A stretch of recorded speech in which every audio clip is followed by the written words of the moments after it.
Hello there and welcome back to my Let's Play The Division. I'm back at the very first hub of the game where you first entered Manhattan. And I've chosen this spot for a reason. Because this is going to be the last episode of this Let's Play. And I'm going to do the mission that popped up after taking out Bliss, Unknown Signal. It hasn't given me a briefing. So it's very secret, this little encounter. And the reason why I wanted to start this episode back at that very first hub when we started the campaign is to really, I guess, send home the message that this very last encounter is right back at the very start of the game. And that is important because of what it contains. Warning, now we're exiting the safe area.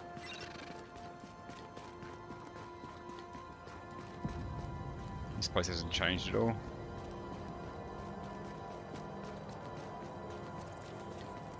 And not only is this encounter in the very first area of the game, but it is literally across the road from where we start. Pretty much the first door you look at when you come out of the game.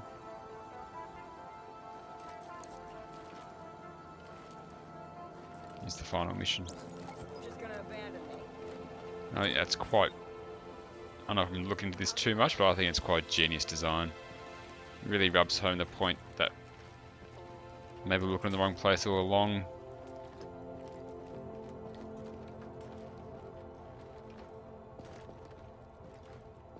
What's up here?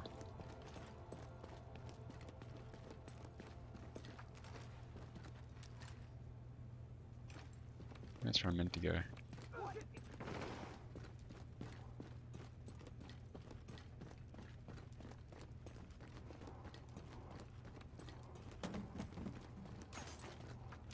There's some gunfire happening out there.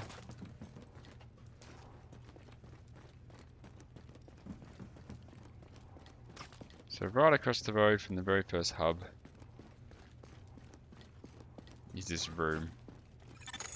Echo available for playback nearby. And there's an echo in here. And a body.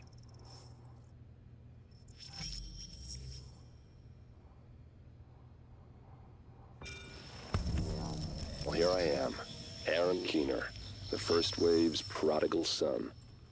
Normally I'd do this face-to-face, but I'm not 100% sure which way you'll jump. You act one way when Ms. Lau is watching, and another way entirely when you're off the leash.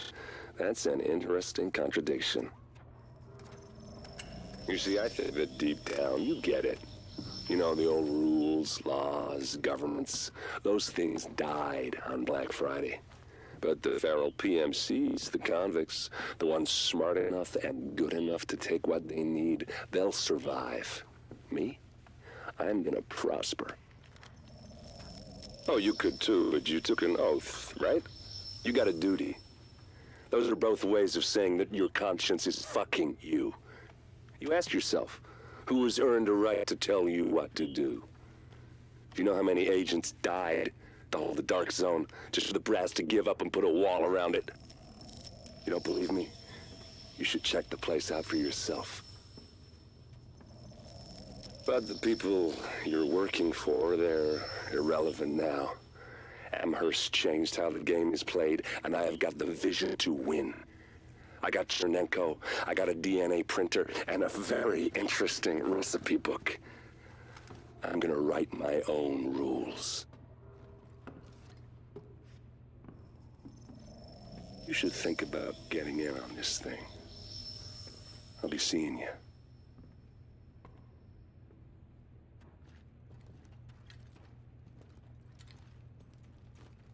Alright, so that was a message left by Aaron Keener, which I believe is meant to be...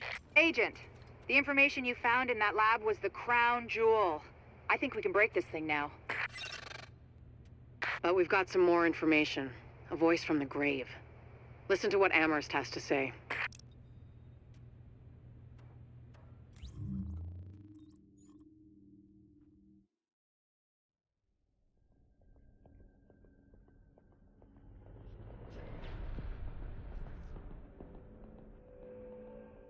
What you're looking at is the smallpox virus, one of the deadliest pathogens on the planet. For centuries, it did a wonderful job of helping keep the human population in check. But times change, and sometimes Mother Nature needs a hand in improving her creations. Like, say, speeding them up a little bit, making them contagious when they should be quietly incubating in a host, or making them more lethal.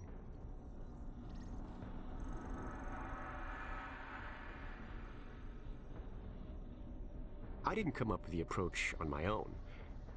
My friend Vitaly's one of the pioneers in the field, and the idea has been around for years. Genome as data. You see, once we digitized DNA, we made it infinitely mutable. We could do 1,000 virtual variations in the time it used to take to grow a 1 lab grade generation of pathogens. And we could pick the best, most lethal combinations and make them real. That's how you make a killer virus, you see. Mix in genetic code from other diseases, and you move the sliders all the way up on lethality and virulence. The goal was a 90% mortality rate. I'm not sure my green poison is going to quite hit that, but honestly, that's just details. As long as most of humanity goes, the Earth stands a fighting chance. Technically, technology is what's killing the planet. But that's not really the case. It's the greed that drives the technology. But a funny thing happened on the way to $100 genome maps and 3D printed plastic toys. Someone figured out those technologies could be repurposed, modified for the greater good. Me. Now, my virus is going to do what nature's always done. Decide who lives and who dies. And if nature decides I die, then I die. If nothing else, I'll have a lot of company. Natural selection at its finest, helped along by a little unnatural genetic manipulation. It's all data, really. Life's just a method of processing it. The same way I processed the smallpox genome on my laptop. And who's to say that wasn't the plan all along? If, by some miracle, you survive green poison, then nature's decided you deserve to live. The rest of us shouldn't and won't. Godspeed. I'll see you in hell.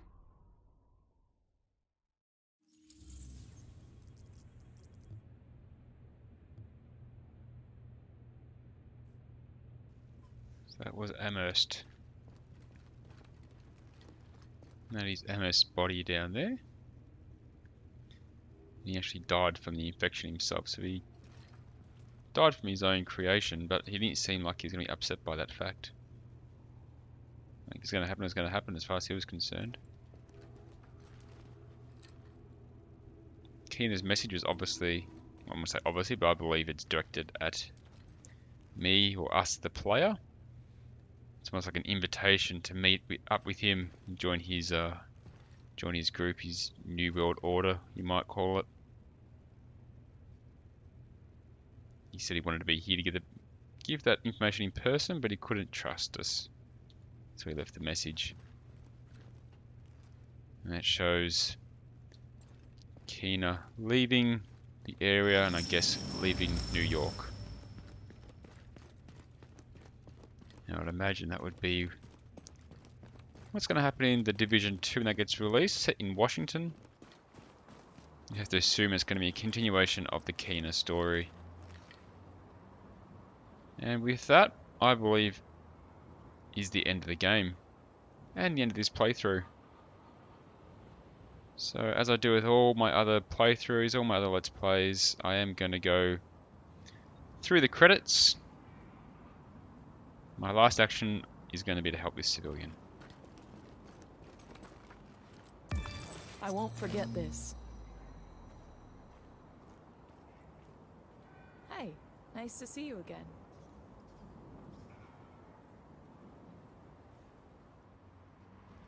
Well, it took me a little bit longer than I thought it was going to take to find where the credits are actually hitting in this game. They're not in the main menu. You actually got to find the credits in-game, in the settings. So I'm going to play through the credits now like I do in all my games that I play through. I think it's only fair to the creators. While they are cycling through, I just want to say big thanks to Massive and Ubisoft for making this game. I think it's a great achievement.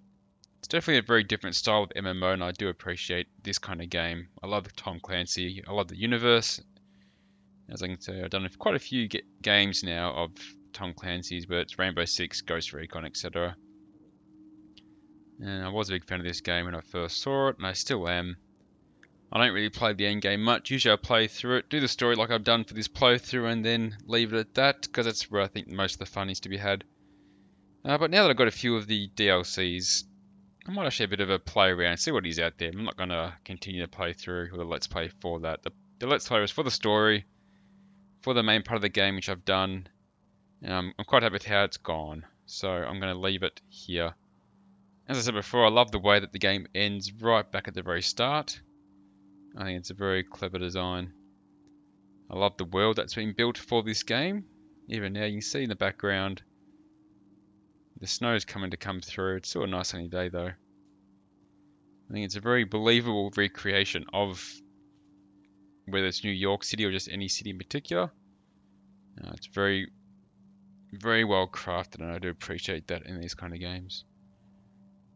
I think this is what, part 73 now, I think? So it hasn't been a short playthrough, it hasn't been too long either. It's pretty, I think it's a good length. Most areas took me, what, 3 or 4 episodes to complete, including a story mission.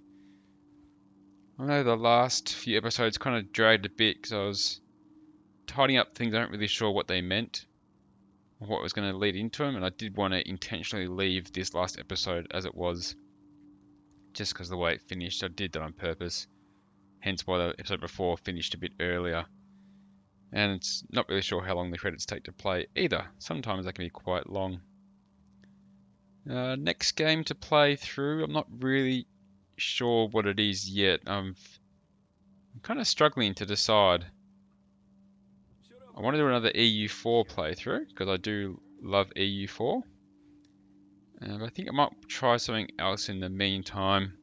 I do keep a little list, like a to-do list of games to play. And, you know, the priority on that list, what's first and what's last, changes pretty often. I'm always playing around as new games come into my head. But I'm thinking of going a bit old school next time, because this is definitely the newest game I've done a playthrough of. This has been released in 2016. And as a time of recording, it's only 2018, so it's only 2 years. I don't think I've done a game that's been released this late yet. I think Battlefield 4 might have been the previous, newest game. I'm thinking of going back a long time next time. I might go back to the early 90s and try the original Doom. That's on my list. I'm also thinking of doing a proper role-playing game. Might try Neverwinter Nights or even a Pillars of Eternity there on my shortlist. And I do want to revisit some of my older playthroughs I've done without commentary and redo them with commentary. Namely, classic TIE Fighter or a Duke 3D. One of those games, probably not SWAT or Raven Shield, that's probably a bit too tricky, but TIE Fighter's on my shortlist, as is Duke 3D.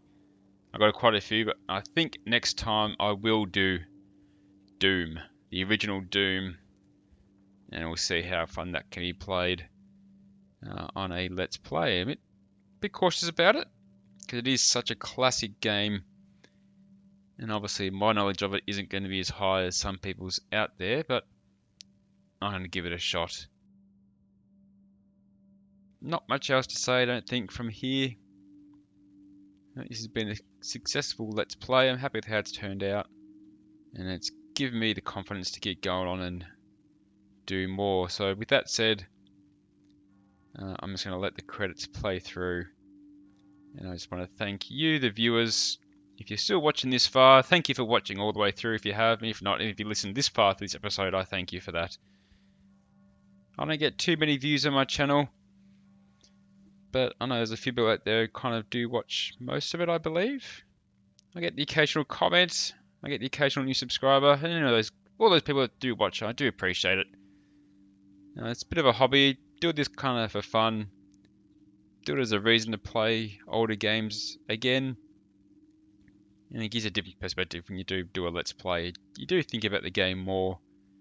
I think in a way you can appreciate the game more because you are actively thinking about what's happening rather than just playing it through automatically. So it's definitely given me not a new lease on life in gaming, but I don't know, it's definitely a different way of playing, and I'm really enjoying playing games in this way and then sharing that on YouTube. And also doing this, I am learning more about video editing and audio editing, so it's a win-win all around, and that's good fun. So with that, I'm gonna leave it there. I'm gonna sign off, and next time next time will be a new game, most likely Doom. So until then, thank you all, and as always, take care out there.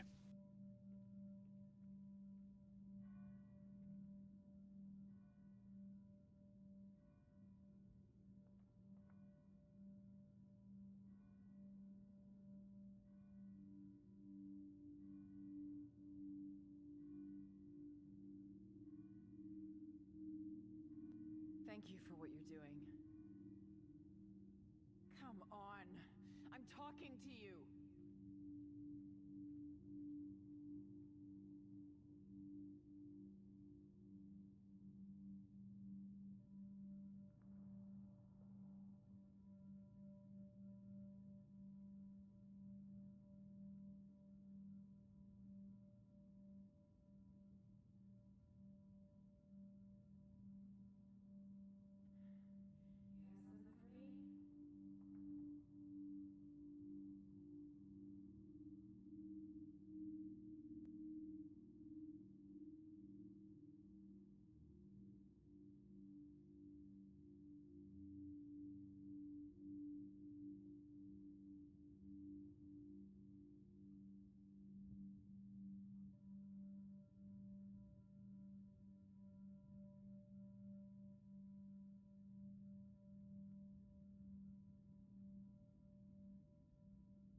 give up on us.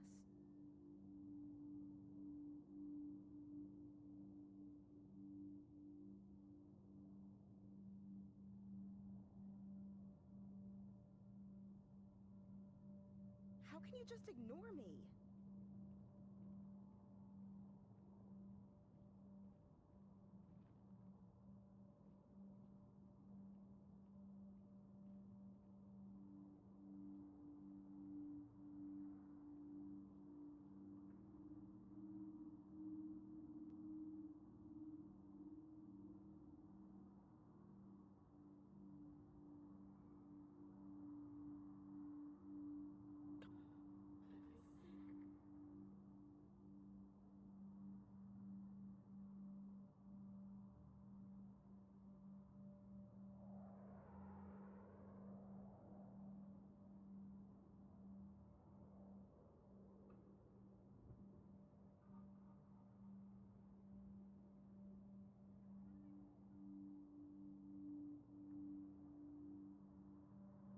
Oh, it's a change of environment now, a change of weather, because the credits seem to go for so long that I've left it long enough that the game logged me out. I was idle for too long.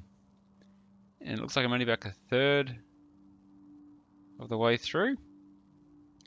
But I do this every game, so I'm going to stick with it. So the credits will continue all the way through. Hopefully, well, I guess I'm going to get probably kicked out one more time.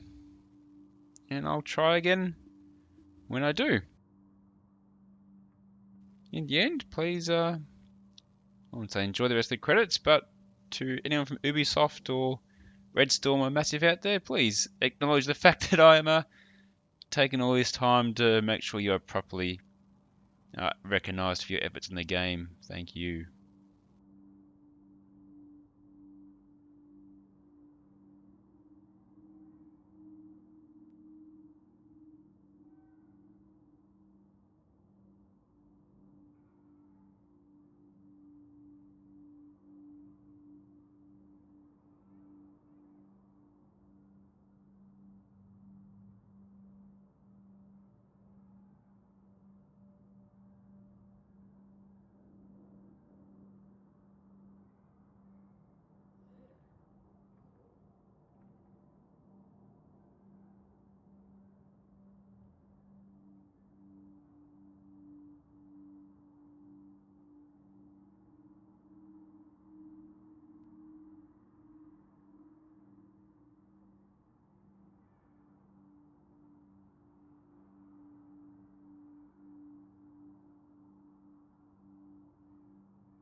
You're just gonna leave me here?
Alright, part 3 of the credits now. So I've been kicked out twice.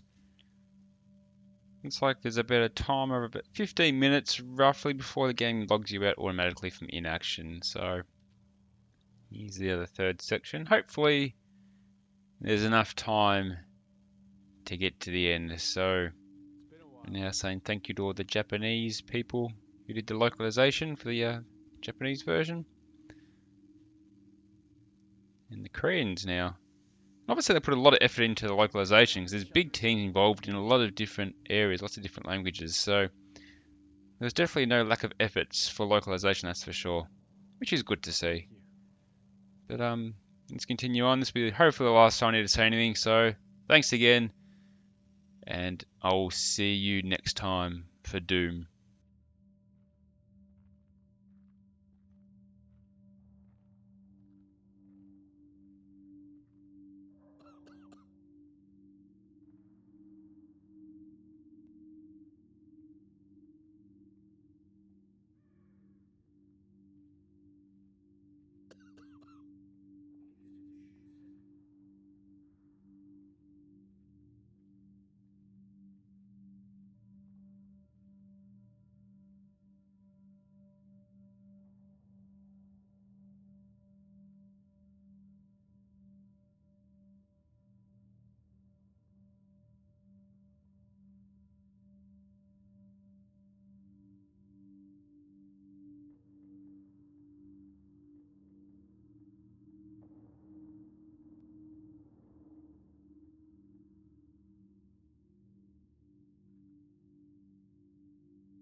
It's dicks like you that make this city such a shithole.